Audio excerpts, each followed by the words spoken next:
Hi, my name's Luke, and on this episode of the C-Files, we're going to talk about the different aspects of Francis Ford Coppola's crime thriller, The Conversation. Francis Ford Coppola is famous for large, monumental features and directing celebrated films such as Apocalypse Now and The Godfather trilogy. Viewed as a larger-than-life, gregarious figure in the American film industry, having won 14 major film awards. However, his film The Conversation is unlike all his other work as a personal, intimate film, acting as a character study of the protagonist, Harry Caul, a private detective hired to surveil people.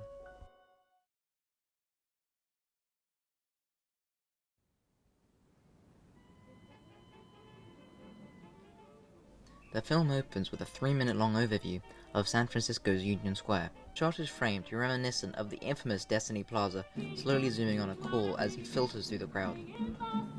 It cuts to a close-up of a man on a building looking down through a scope, for a second imitating a sniper, but revealing it is in fact a camera. The camera then cuts, moving amongst the crowd as it picks up snippets of conversations as it tries to focus on its moving targets. Moving like a documentary or found footage film, imitating mechanical photography, which is a major pattern in the film. Coppola often tried to film like a professional surveillant, using the equipment made to watch people and moving its cameras mechanically, saying he wanted the footage to seem dead, not really focusing on actors for better shots and moving slowly and evenly in measured motions. This is best shown in the shots of Harry in his apartment, where the camera lags. Thank you very much. Thank you. Yes, well, you're really very nice. He moves out of the frame, and then the camera takes a second to locate and then slowly swing to see him. I know. Yes, I found it. Yes.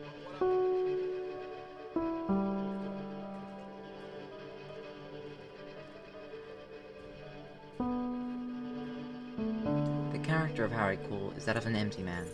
He's hypocritical in that despite being a very well-respected and successful surveillist, he himself is paranoid about being watched, as he knows the power of modern surveillance technology and how far it can pry into his life.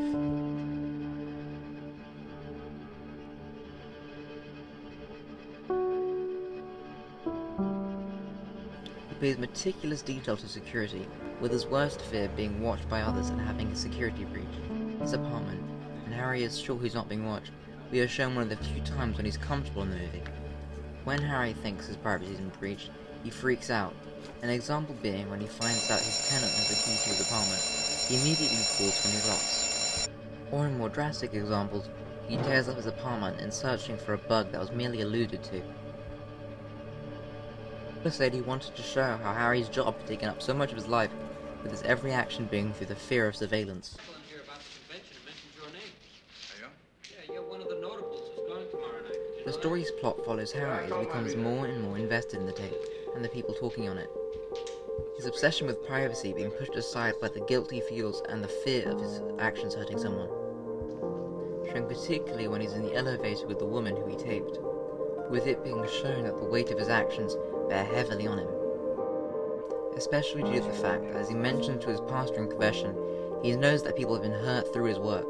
Been involved in some work that I think will be used to hurt these two young people.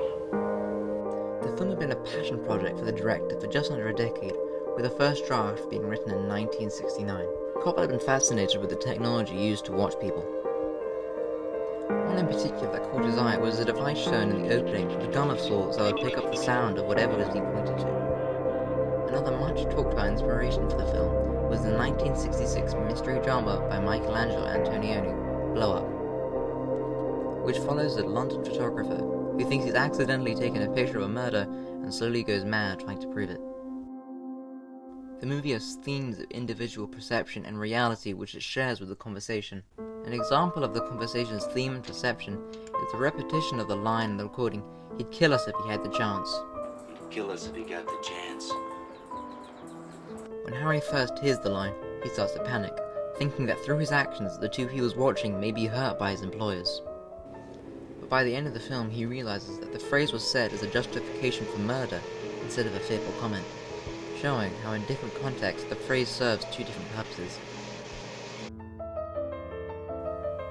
Coppola said he wanted to repeat the phrase, "He'd kill us if he had the chance," to show the different perceptions, saying he thought about the hypnotic feel of repetition and wanting to, quote, "play with the elasticism of time," like how a painter paints the same image from different angles. The end sequence of Harry in the hotel starts with Harry booking the adjoining room and crouching under the sink to listening to the couple in the next room. A shot Coppola said he liked because it showed that despite his obvious discomfort, he was going to such lengths to watch these people. Then when he goes out onto the balcony, he sees for the first time in the movie blood. And he stumbles back, then writhes at trying to get the image out of his head. Why not? Well, we don't really know. The only explanation is... But the most famous image from the sequence is when he flushes the toilet.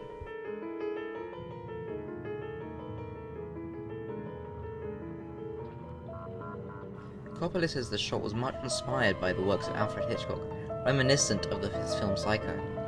He said he wanted to get the fear of when something inevitable was coming, and you know if it was coming and you can't be stopped, with your only hope being that it doesn't come. Then using blood, because it was, quote, in every man's most horrific fantasies. Finally, the famous final scene, where he tears up his apartment feverishly looking for a bug, but eventually gives up. And goes on to doing one of the few things that gives him comfort, and plays the saxophone, showing his submission to the dark minds at work.